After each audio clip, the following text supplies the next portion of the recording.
Hello, you fine folks out there. My name is William Casca, and I'm having to reach out for a little help. Actually, quite a lot of help. Um, I live in Omaha, Nebraska, and well, the issues are a friend of mine and I we've been struggling just to make ends meet, and we live in a house, and we got into a house together, and the idea was to get into a house. We were both working at the time, and the house is like 12.50 a month, which isn't bad. But as the economy is, sometimes it's hard to find a job.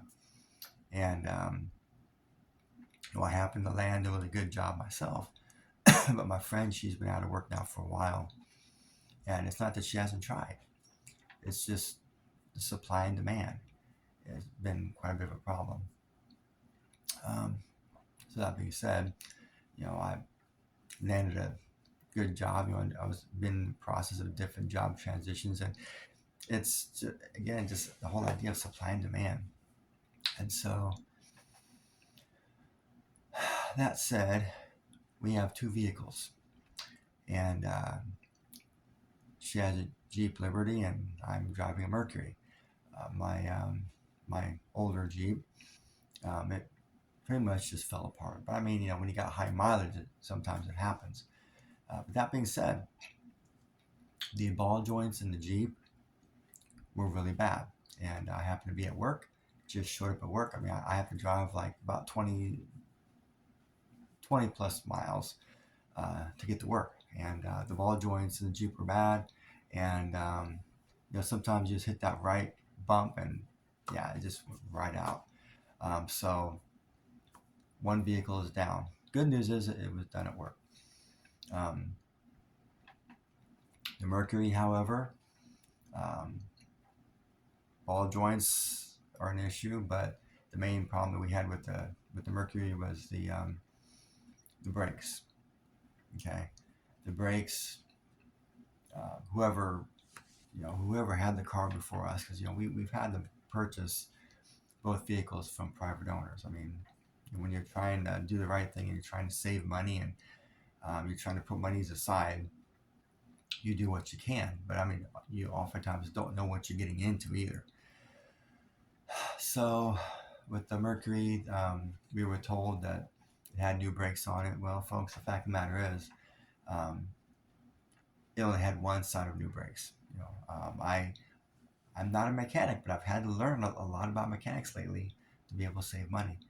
Because taking vehicles to a shop these days, it's sad to say, but sometimes it just costs too much. And so that being said, I had to dive in and fix the brakes, and got the calipers off and put new calipers on and new brake pads. And the other side, the right side, is the pads are fine. In fact, the piston's fine. Um, but now we're having to do a brake bleeding, which I may have to take it to a shop to have them bleed the brakes properly, so that way the hydraulic fluid is in there and it's in there properly, so that way when we're driving, it pulls the pistons in and it pushes it back out, you know, like braking should.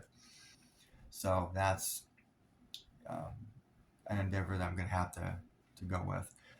The other reason why I'm doing this video, folks, is because you know the whole work situation right now is very questionable. Like I said, I'm having to drive several miles out of my way to go to work. My friend, she just landed a job, and we need at least one vehicle working. I'm even considered the idea of just getting a bike and just riding a bike at this point. Um, that being said, um, what I'm asking for, what I'm doing this video for, is enough money to get by. I mean, to build up enough money so that way we can afford to get things fixed. We can afford to get things keep things up and moving.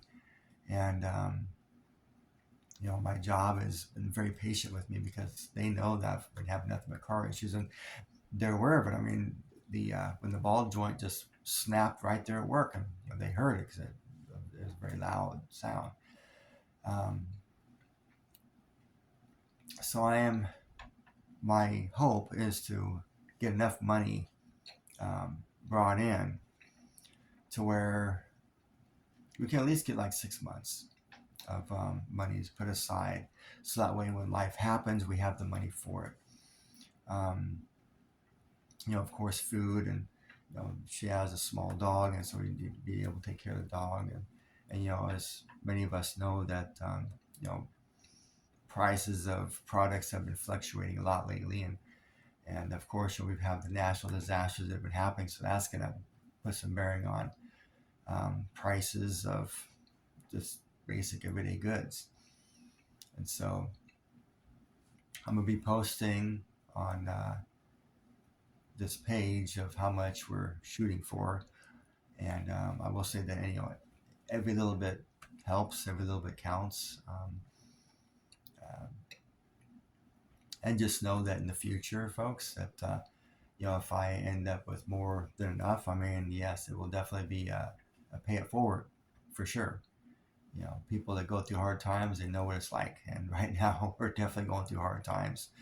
And so I'm going to be posting this video, and hopefully be able to reach the right people, and to you'll see what the funding goal is, and I'm just hoping to get some kind of help, and because like I said, my job has been very patient with me, but I don't know how much longer they're going to be patient with me, because folks, it's one of those things.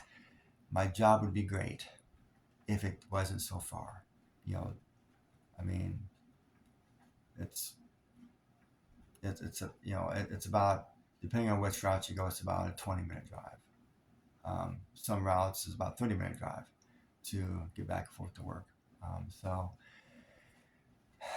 yeah, it's our economy is just hard on everybody. So, but that being said, every little bit helps. I will let you guys know. You'll see it on the page of how much we're going for, and for those of you that donate and help out, thank you so very much for helping. Every little bit counts. Every little bit helps. So, again, thank you, and hopefully we'll get enough money so that way we can actually get a decent night's sleep, because that's sleep is important, and when you're concerned about where your money is coming from, especially when money is going out faster than it's coming in. So you get the picture, folks. Thank you for listening. Thank you for watching, and please, every little bit helps. Thank you for watching.